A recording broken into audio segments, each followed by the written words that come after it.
하나님께서 오늘 우리 주시는 말씀 신약성경 야고보서 4장입니다. 신약성경 375쪽입니다.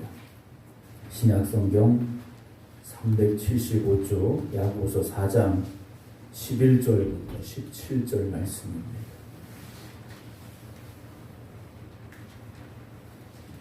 신약성경 375쪽입니다. 야고보서 4장 11절부터 17절입니다.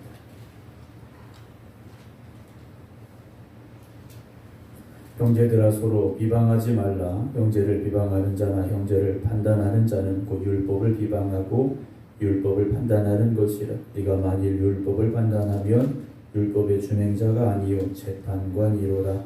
입법자와 재판관은 오직 한 분이시니 능히 구원하시기도 하시며 멸하기도 하시느니라. 너는 누구이기에 이웃을 판단하느냐. 들으라. 너희 중에 말하기를 오늘이나 내일이나 우리가 어떤 도시에 가서 거기서 1년을 머물며 장사하여 이익을 보리라 하는 자들아. 내일 일을 너희가 알지 못하는도다. 너희 생명이 무엇이냐. 너희는 잠깐 보이다가 없어지는 안개니라. 너희가 도리어 말하기를 주의 뜻이면 우리가 살기도 하고 이것이나 저것을 하리라 할 것이거늘 이제도 너희가 허탄한 자랑을 하니 그러한 자랑은 다 악한 것이라. 그러므로 사람이 선을 행할 줄 알고도 행하지 아니하면 죄니라. 아멘. 할렐루야. 오늘도 하나님 앞에 함께 예배드리는 모든 성도 여러분들에게 하나님의 크신 은혜와 축복이 더하시기를 주님의 이름으로 축원합니다. 오늘도 온라인으로 함께 예배드리고 계신 박경은 성도님, 김미화 권사님, 김주문 장로님, 박정순 권사님, 김효 권사님, 김건욱 권사님, 안명기 권사님, 임순자 집사님, 김성자 권사님 주님의 이름으로 축복합니다. 아멘. 3의 법칙이라는 게 있습니다. 숫자 3인데요. 3의 법칙이라는 게 있는데요. 한 명이나 두 명만으로는 사람의 관심을 끌어내기가 어렵지만 세 명이 모이면 사람들의 관심을 끌고 또 무엇인가 변화를 시킬 수 있다라는 그런 이론입니다. 그 법칙의 예로 들을 수 있는 게 뭐냐면 버스 정류장에 이제 버스를 기다리는 사람들이 있죠. 버스를 기다리는데 어떤 사람 혼자 서 있습니다. 그럼 혼자 서 있는 거잖아요. 지나가는 사람들이 버스 기다리는가 보다 뭐 이렇게 생각하겠죠. 근데 두 명이 이제 줄을 섰어요. 그러면 사람들이 줄을 섰는지 뭐 했는지 그렇게 확실하지 않죠. 그런데 세 명이 줄을 서기 시작하면 버스를 타려면 이 줄에 서야 되는구나 하고 그 뒤에 가서 서게 된다라는 이론입니다. 한 명이나 두 명일 때는 약하지만 세 명이 모여서 무엇인가 어떤 일을 이루어가고자 한다면 그 사람들이 모여서 어떤 새로운 시도가 되고 변화가 될 수 있다. 이걸 티핑 포인트라고 말합니다. 영어로 티핑 포인트라고 말하는데 우리가 그냥 말하면 뭐 터닝 포인트라는 게 있잖아요. 그러니까 돌아야 되는 게 포인트라고 말하는 게 터닝 포인트인데 이 티핑 포인트라는 것은 튀어오르는 지점이라는 거. 그러니까 한 명, 두 명은 어렵지만 세 명째 그 일을 똑같이 하고 있다면 거기서 어떤 폭발적인 힘이 일어날 수 있다라는 거죠. 오늘 예배드리러 교회 들어오셨어요. 예배드리러 교회 들어오셨는데 한 명 오고 두 명 오고 세 명 왔습니다. 근데 오신 세 분이 막 얘기하고 있는 거예요. 그러면 네 번째 들어오시는 분 어떻게 할까요? 무슨 얘기인가 하고 같이 얘기하겠죠. 그런데 세 분이 오셨는데 세 분이 막 뜨겁게 막 소리내서 막 기도하고 계신 거예요. 그럼 네 번째 들어오는 분 어떻게 할까요? 오면 이렇게 통성으로 기도해야 되는구나. 소리내서 기도해야 되는구나. 아마 생각을 하시겠죠. 뭐 하진 않더라도 그런 생각이 마음속에 들 거라는 거예요. 교회라는 곳은 어찌 보면 사람들이 모여 있는 곳입니다. 같은 비유가 될 수도 있겠는데요. 교회라는 곳은 어쨌든 사람이 모이는 곳이에요. 그래서 우리가 어떤 모습으로 신앙생활을 하느냐가 결국은 다른 사람들에게 영향을 끼칠 수 있다는 거죠. 내가 이 성전에 들어와서 기도할 때 이 성전은 기도하는 곳이구나 알게 되겠죠. 내가 이 성전에 들어와서 헌신할 때, 이 성전은 헌신하는 곳이구나 사람들이 알게 될 거라는 거예요. 간혹 이제 목사기 때문에 여러 교회들을 방문하게 될 때가 있습니다. 가보게 되면 어떤 교회는 성도들이 사실 거의 없을 때 목사님들이 이제 다른 게 방문하잖아요. 그러면 어떤 교회는 가보면 참 냉랭한 기운이 이렇게 느껴지기도 해요. 또 어떤 교회를 가면 왠지 따뜻한 그런 느낌이 드는 교회도 있고요. 교회라는 곳은 사람들이 모였다가 다시 떠나고 빈 공간만 남는 교회인 것 같지만 실상은 그렇지 않은 것 같아요. 우리가 이 성전에서 뜨겁게 기도하고 뜨겁게 찬송하고 간절한 부르짖음이 있고 하나님의 말씀의 은혜가 충만하면 비록 여러분들이 이 성전에 와서 예배 시간에 예배 드리고 예배가 끝나면 집으로 가고 일터로 가고 다시 세상으로 나가지만 이곳에 하나님의 은혜가 있고 이곳에 성령의 역사가 있고 그런 은혜가 넘치는 교회가 될 줄로 믿습니다. 그래서 아까 3회 법칙에 대해서 잠깐 말씀을 드렸는데요. 목사님 아무개도 안 하고 아무개도 안 하는데요. 이게 아니라 내가 먼저 기도하고 내가 먼저 헌신하고 내가 먼저 예배 열심히 드리면 내가 먼저 주일 성수 잘하면 변화는 있다라는 거죠. 우리 교회는 안 돼요. 우리 교회는 다 틀렸어요. 그러면 이미 틀린 거예요. 더 해봐야 소용이 없어요. 우리 교회는 됩니다. 우리 교회는 부흥됩니다. 우리 교회는 사랑이 넘칩니다. 우리가 그렇게 고백하고 그렇게 신앙생활하면요 그렇게 변화될 수 있는 거예요. 한자성어 중에 삼인성호라는 말이 있어요. 세 사람이 모이면 세 사람이 우기면 호랑이도 만들어낸다라는 얘기가 있습니다. 그러니까 세 사람이 우기면 없는 호랑이도 만들어낸다라는 거예요. 세 사람이 모여서 머리를 맞대고 짜내는 거예요. 우리가 누가 오늘 호랑이가 여기 왔다 갔다고 하자. 호랑이 우리가 봤다 하고 말을 맞추면 이 세 명이 입을 맞추면요 어떤 호랑이도 만들어낸다라는 그런 사자성어가 있는데요. 여러분 우리는 살아계신 하나님을 믿는 사람들이지 않습니까? 살아계신 하나님을 믿는데 세상 사람 3명이 모여도 없는 호랑이도 만들어냈는데 우리 성도들 3명만 모이면 거기에 하나님이 역사하시고 하나님이 증거되어지고 생명을 변화시키는 그런 역사가 일어나기를 주님의 이름으로 축원합니다. 요즘 새벽에 이제 창세기 말씀 쭉 나누면서 요셉에 관한 말씀까지 우리가 이제 나누고 있어요. 요셉이 꿈을 잘 꿨나요? 잘못 꿨나요? 잘 꿨죠. 잘 꿨는데 꿈을 받아들이는 사람들의 마음이 다쳤지 않습니까? 형들의 마음이 다쳤어요. 그래서 어떻게 합니까? 저 요셉 꼴 보기 싫어. 어떻게 할까? 죽여버릴까? 그랬지 않습니까? 그런데 르벤이 죽이지는 말자. 그래요. 어떻게 하자? 구덩이 속에 집어 던지자. 그래요. 그래서 요셉이 구덩이 속에 던져졌는데 하필이면 애굽으로 가는 상인들이 지나가지 않습니까? 아니 길도 많은데 꼭 여기로 가야 되나 싶을 텐데 그 상인들이 지나가고 있었어요. 어떻게 합니까? 이 요셉을 너희로 팔아버리자. 그래요. 그리고 아마 돈을 받았으니까 돈은 자기들끼리 나눠 가졌겠죠. 꿈을 잘못 꾼 것 같아요. 그런데 요셉은요 그 꿈을 붙잡았지 않습니까? 내가 비록 형들에게 죽을 뻔하기도 하고 노예로 팔려갔지만 하나님이 나와 함께 계셔. 하나님은 지금 내 앞에 계셔. 이 믿음을 가지고 살아갔지 않습니까? 어디서 알 수 있습니까? 보디발의 아내가 자기를 막 유혹하는 거예요. 그런데 요셉이 어떻게 하면 나는 하나님 앞에서 범죄할 수 없다라고 말해요. 요셉은 비록 노예의 삶을 살고 있지만 하나님 앞에 서 있는 사람이었다라는 거죠. 그렇게 어려운 시절을 이겨내고 집의 모든 것들을 맡아 청지기가 되는데 억울한 누명을 쓰고 감옥에 또 갇히지 않습니까? 감옥에 갇혀서 다 포기할 만한 요셉의 상황이 됐지만 요셉은 그렇지 않았어요. 그러다가 어떻게 되는 겁니까? 애굽의 총리가 됐지 않습니까? 여러분 하나님께서 사람을 쓰실 때 어느 날 갑자기 번쩍하고 사람을 만들어내시는 게 아니에요. 그런 사람을 만들어내시는 게 아니라는 거죠.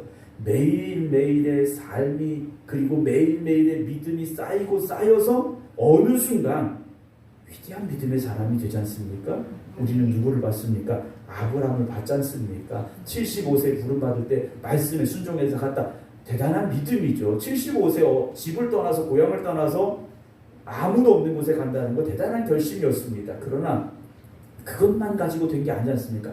25년 동안 그리고 그 너머까지도 아브라함은 계속 연단받고 훈련받고 그래서 이삭을 번제로 바치라는 하나님의 말씀을 들을 때 그가 75세부터 몇 년 지납니까? 거의 40년 이상이 지났을 거예요. 그제서야 아브라함의 믿음이요 하나님이 인정하시는 믿음 그 자리에 도착했다라는 거죠. 그러니까 우리가 낙심할 필요가 없는 거예요. 여러분 신앙생활 내가 40년 했는데 내 믿음 맨날 그 자리일까? 여러분 그 자리인 것 같지만 앞으로 나가고 계신 거예요. 여러분 스스로에 대해서 너무 나는 목사님 믿음이 없어요. 난 열심이 없어요. 나는 성경도 잘 몰라요. 그러실 필요 없어요. 아직도 우리는요 하나님의 나라를 향해 가는 사람들이기 때문에 낙심할 필요가 없습니다. 낙심할 필요가 없어요. 또 반대로 너무 자만하지도 말아야 됩니다. 우리가 지난주에도 말씀 나눴습니다만 교만하지 말아야 됩니다. 우리가 영적으로도요 교만하지 말아야 돼요. 교만하지 말아야 되는데 오늘 어떤 말씀이 나옵니까? 11절 보면 형제들아 서로 비방하지 말라 그래요. 왜 비방합니까? 내 기준을 가지고 볼 때 그 사람이요 부족한 거예요. 그래서 비방하고 비난하고 판단하게 된다는 거죠. 자, 예를 들어서 신앙생활을 똑같이 5년 하신 분들이 계세요. 5년 동안 교회를 같이 다녔어요. 그러면 5년 동안 교회 같이 다닌 분들의 그 믿음이 똑같을까요? 똑같으면 좋겠지만 그렇지 않아요. 다 다르다라는 거죠. 다 달라요. 같은 어머니 뱃속에서 나온 애들인데 똑같습니까? 전혀 달라요. 저희도 딸이 둘입니다만 큰 애하고 작은 애하고요. 성격도 다르고요. 입맛도 다르고요. 많이 달라요. 생긴 것도 제가 보기엔 달라요. 뭐 다른 분들이 보면 닮았다고 하지만 제가 보기엔 별로 닮은 데가 그렇게 있진 않은 것 같아요.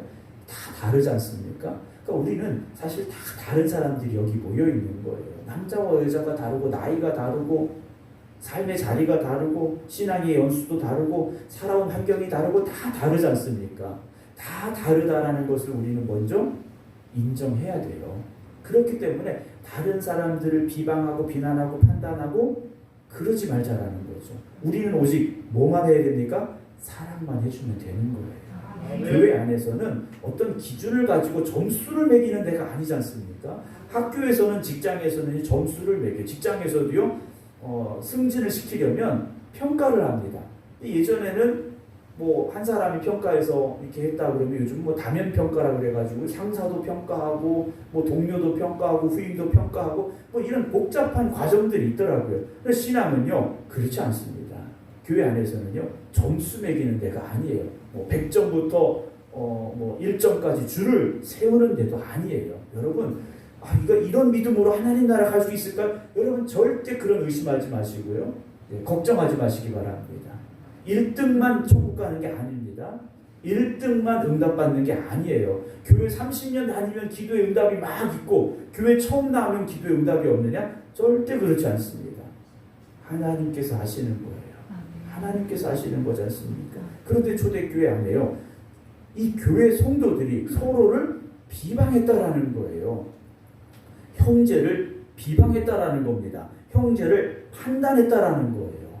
주님의 사랑으로 구원받은 이들이 하나님의 사랑으로 구원받은 이들이 원수까지도 사랑하는 주님의 말씀을 믿는 이들이 서로를 판단하고 비방하고 정죄했더라는 거예요.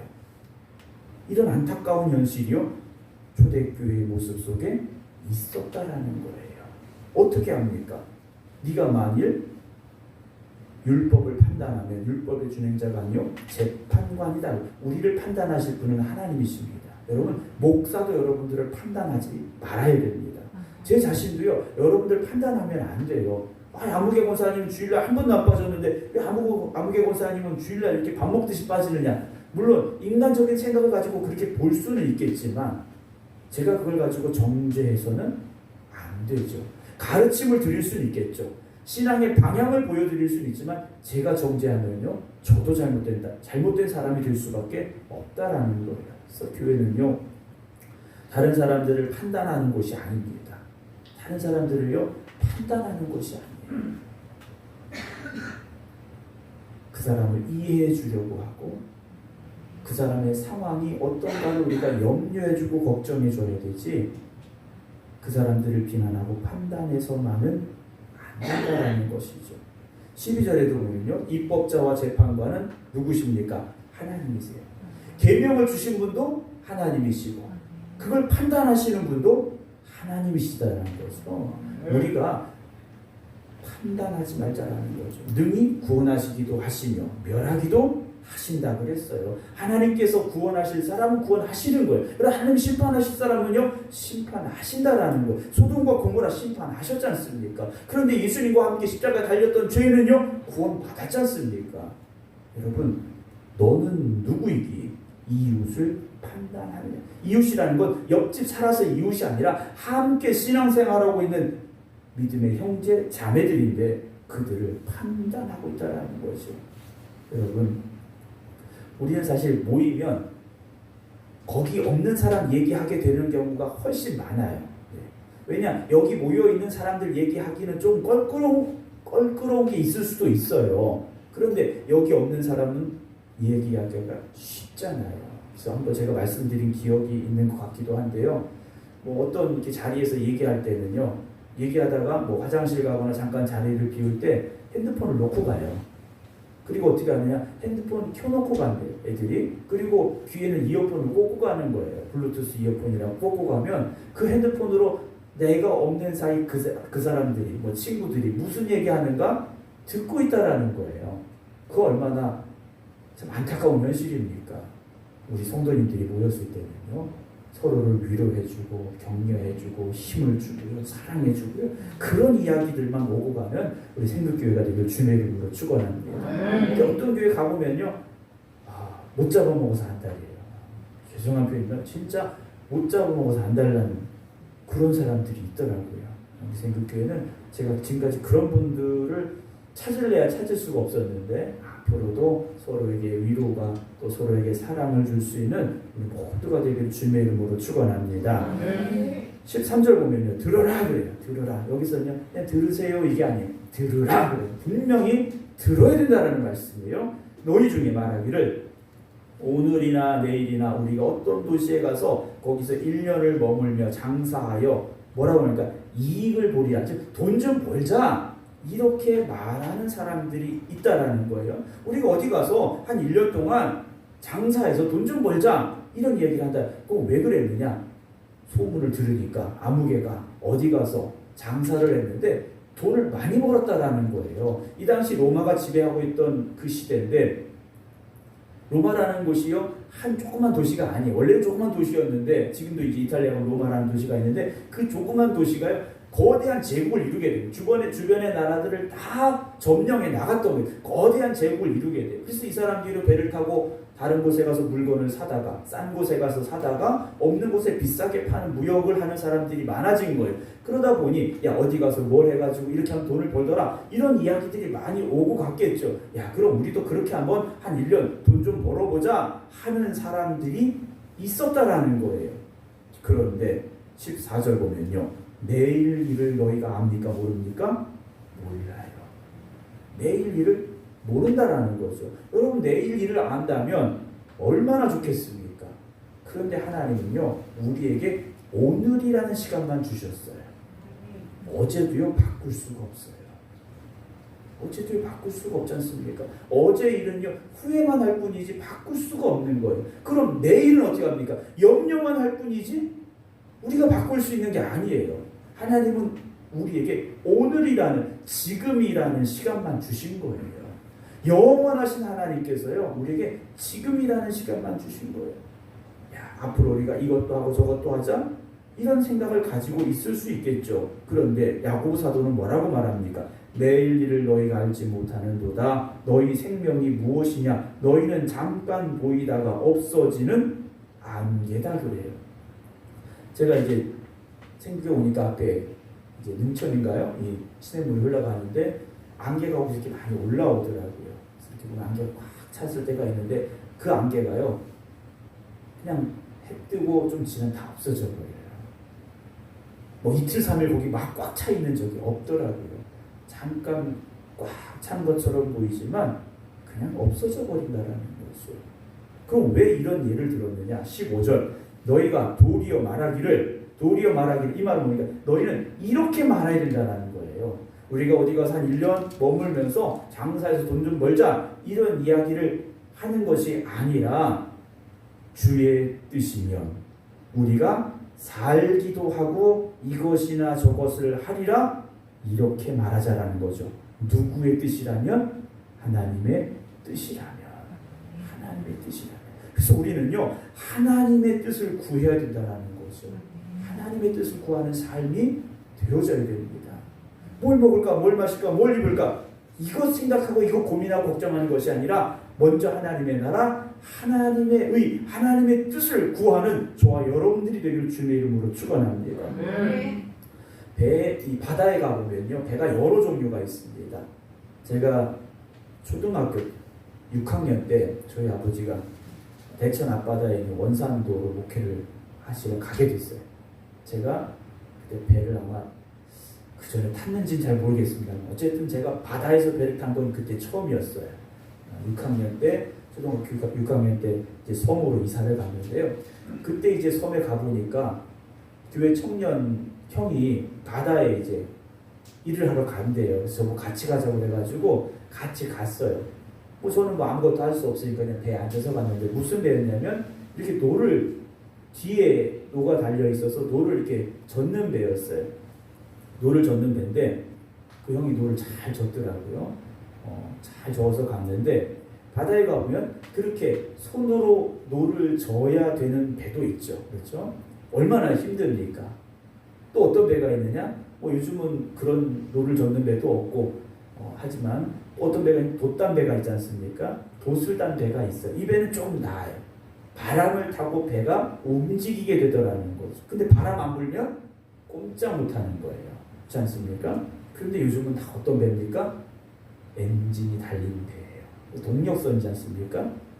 동력선이에요. 그런데 이 동력선 뒤에 문제가 뭡니까? 기름이 떨어지면 더 못 가는 거예요. 그래서 무슨 배를 만듭니까? 핵으로 배를 움직이는 그런 배들도 만들어요. 그래서 끊임없이 연료 없이도 계속 움직이는 그런 배들을 만드는데요. 우리가 아무리 힘쓰고 애쓴다고 해도요. 우리가 할 수 있는 한계가 있어요. 노 젓는 배 열심히 아무리 노를 저어도 최고 속도가 얼마 안 돼요. 돛을 단 배는요. 바람이 세면 셀수록 빨리 갈 수는 있어요. 그런데 파도도 세진다라는 거죠. 모터, 엔진이 달린 배는요. 훨씬 편해요. 훨씬 편합니다. 우리의 인생에는요. 내 힘으로 할 수 있는 한계가 분명히 있습니다. 그걸 뛰어넘고 싶죠. 어떻게 뛰어넘습니까? 하나님이 도와주셔야 되죠. 내 힘으로 안 될 때 하나님의 도우심이 필요한 거예요. 하나님이 바람도 불게 해주셔야 되고 하나님이 끌어주시기도 해야 되고요. 그런 하늘의 문이 열려지는 역사가 우리에게 임해야 된다는 거죠. 농부가 씨를 뿌립니다. 자, 씨를 뿌려요. 씨를 뿌리는데 그 씨가 싹이 트고 자라서 열매를 맺지 않습니까? 그런데요. 누가 해주시는 겁니까? 하나님이 해주시는 거잖아요. 하나님이 해주시는 거예요. 요즘 이제 기후가 바뀌고 있어서 온난화라고 이야기를 하는데 기후가 바뀌고 있어서 재배하는 작물이나 과일나무가 바뀌어지고 있다라고 하지 않습니까? 예전에는 예를 들면 이 생극에서는 어떤 과일이 됐는데 지금 이제 복숭아 이쪽에서 많이 하는데 만약에 이게 온도가 더 올라가면 이 지역에서는 복숭아를 할 수가 없을 거예요. 언제든 모르겠으면 그러지 말아야 되는데 이 모든 기후와 이런 모든 자연 환경을 하나님이 주관하고 계시다라는 것 이게 얼마나 큰 은혜인지 우리가 깨달아야 되는데요. 내 힘으로만 살려고 하면 안 된다라는 거죠. 우리가 깨닫지 못하지만 하나님의 은혜 가운데 하나님의 섭리 가운데 지금 잘 살아가고 있는 거지 않습니까? 그런데 내가 주인이 되어지고 내가 모든 것을 계획하려고 하고 내가 이끌어가려고 하면 우리는요 부딪힐 수밖에 없습니다. 벽에 부딪힐 수밖에 없어요. 오늘 야고보 사도는 그 말을 하는 겁니다. 너희의 힘으로 살려고 하는 것이 아니라 하나님의 뜻이면 이 고백을 우리가 할 수 있어야 된다는 거죠. 그 뜻에 합당하다면 하나님께서 채워주시는 겁니다. 그 뜻에 합당하다면 하나님이 도와주시는 거예요. 16절 보면 이제도 너희가 허탄한 자랑을 하니 그러한 자랑은 다 악한 것이다 라고 말합니다. 뭘 자랑하는 겁니까? 자기 자랑하는 거예요. 자기 자랑하는 겁니다.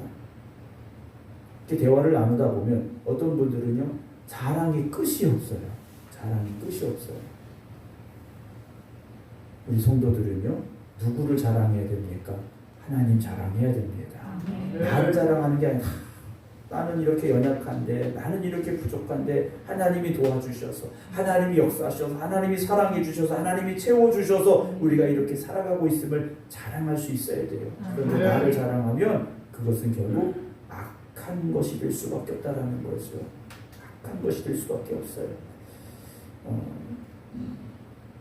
제가 이제 목사니까 목사님들을 많이 만나잖아요. 근데 어떤 목사님들을 보면 자기가 다 한 것 같아요.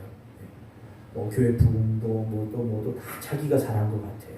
그렇게 얘기하시는 분들이 있더라고요. 또 어떤 분들은요, 반대예요.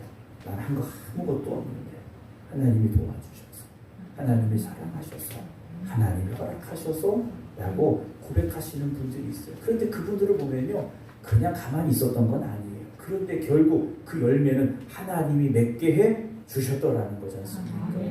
농부가 아무리 열심히 일을 해도요, 하나님이 열매를 맺지 못하게 하시면 열매 맺을 수가 없어요. 여러분, 곡식을 심어서 온도가 어느 정도 올라가고 기후가 맞아야 되지 않습니까? 근데 그게 안 되면 열매를 맺을 수가 없지 않습니까? 우리의 삶도 마찬가지입니다. 우리가 아무리 열심히 산다고 해도요, 하나님이 열매 맺게 해주셔야 됩니다.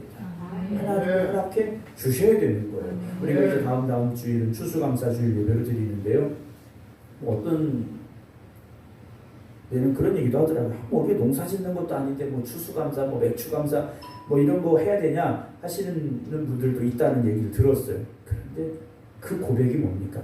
하나님이 우리의 삶에도 이런저런 열매를 맺게 해주셨음을 감사하고 고백하는 날이지 않습니까?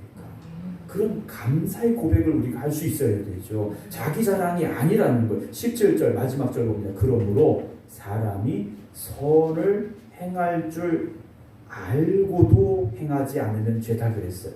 선을 행한다라는 건 착하게 살아라 이 말이 아니에요. 하나님의 그 선하신 뜻을 알고도 그렇게 살지 않으면 그게 죄라는 거예요. 하나님의 말씀을 들었는데도 순종하지 않으면 죄라는 거예요. 아담과 하와에게 에덴 동산에 있는 선악과를 먹으라고 했습니까? 먹지 말라고 하셨습니까? 먹지 말라고 하셨어요. 먹으면 죽는다고 하셨어요. 그런데 어떻게 했습니까? 자기 생각이 들어가고 자기가 판단하고 자기가 결정 내렸다는 거죠. 하나님의 뜻과 상관없이요, 자기 생각대로 먹어버렸습니다. 그게 뭡니까? 죄라는 거예요. 죄라는 언어의 뜻은 뭐냐면, 양궁을 생각해 보시면 화살을 쏘잖아요. 화살을 쏘면 어디로 가야 됩니까? 표적지에 가서 맞아야 돼요. 그런데 표적지에서 벗어난 겁니다. 우리가 뭔가 열심히 하긴 했어요. 그런데 하나님의 말씀에서 벗어나면 그게 죄라는 거죠. 여러분 인생을 열심히 사시자. 여기 오신 분들 중에, 또 온라인으로 예배 드리는 분들 중에, 또는 어쨌든 뭐 우리 성도님들 중에 그냥 먹고 노시는 분은 없어요. 뭐라도 열심히 살고 계셔요. 그런데 그냥 열심히 사는 것이 아니라 하나님의 뜻에 합당하게 열심히 살아가시기 바랍니다. 하나님의 말씀을 붙잡고 믿음의 길로 열심을 따라 살아가시기 바랍니다. 그때 하나님이 도우시는 것이고요, 하나님의 사랑과 축복을 우리가 누리며 살아갈 수 있다라는 것이죠. 여러분, 믿음의 길로만 가시기 바랍니다. 바다에 보면요, 배들이 그냥 다니는 게 아니에요. 항로가 있습니다. 하늘의 비행기도요, 그냥 다니는 게 아니지 않습니까? 백길이 있고 비행기 길이 있어요. 차도 어떻습니까? 차길이 있다라는 거죠. 우리 인생에도요, 우리가 가야 될 길이 분명히 있다라는 거예요. 주님 말씀하셨죠. 내가 곧 길이라 말씀하셨어요. 그 길로만 가시기 바랍니다. 내가 살다 보니까 다 아닌 것 같아요. 그렇지 않습니다. 물론 길을 가다 보면 이 길이 진짜 맞는 길인지 헷갈릴 수도 있어요. 가다 보면 어떻게 막다른 골목인 것 같을 수도 있어요. 괜히 빙빙 도는 것 같을 수도 있어요. 그런데 주님 말씀에 따라서 한 걸음 한 걸음 나가다 보면 그 길이 길임을 우리가 깨닫게 되는 날이 있게 되는 겁니다. 오늘도 인생의 길에서 방황하고 계신 분들이 계시다면 하나님 말씀 붙잡고 주님 이끄시는 길로만 걸어가시기 바랍니다. 그래서 하나님이 함께 하시고 하나님이 도우시고 하나님이 역사하시는 우리 모든 성도들 되시고 주님의 이름으로 축원합니다. 기도하겠습니다. 오늘도 우리를 사랑하시고 우리와 함께 하시는 하나님 아버지 감사합니다. 인생의 길에서 방황하고 또 죄의 길로 가고 있던 어리석고 부끄러운 저희들이었지만 하나님이 우리를 부르시기에 그 음성 듣고 주님 앞에 나왔고 주님 만나고 우리의 죄사함 받고 우리가 하나님의 자녀가 되어 주님과 동행하는 길을 걸어가게 하시니 감사합니다. 그러나 세상 속에 살아가기에 우리가 그 길에서 벗어나려고 할 때가 있습니다. 다른 길로 가려고 할 때가 있습니다. 우리가 깨닫게 하시고 회개하게 하시고 다시금 결단하게 하여 주시어서 하나님의 뜻을 구하게 하시고 주님이 가신 그 길로만 걸어갈 수 있는 저희들 되게 하여 주시옵소서. 때로는 인생의 어려운 순간을 만날 수도 있고 때로는 고난의 시간을 겪을 수도 있고 때로는 슬픔의 삶을 마주할 때도 있지만 그 순간마다 눈을 들어 하나님 바라보게 하시고 하늘의 문을 여시고 인생의 문을 여시고 우리의 삶의 문을 열어주시는 하나님의 은혜를 누릴 수 있는 하나님의 자녀들이 되게 하여 주시옵소서. 오늘도 이 시간 주신 말씀 붙잡게 하여 주시옵시고 힘들고 어려운 세상길이지만 주님 말씀 따라서 한 걸음 한 걸음 나아가는 저희들 되게 하여 주시옵소서. 이제는 우리 주 예수 그리스도의 은혜와 아버지 하나님의 무한하신 사랑하심과 성령님의 감동 감화 역사하심이 오늘도 하나님 말씀만 따라 살아가겠습니다. 결단하며 기도드리는 하나님의 백성들 위해 이제부터 영원토록 함께 하시기를 간절히 축원하옵나이다. 아멘.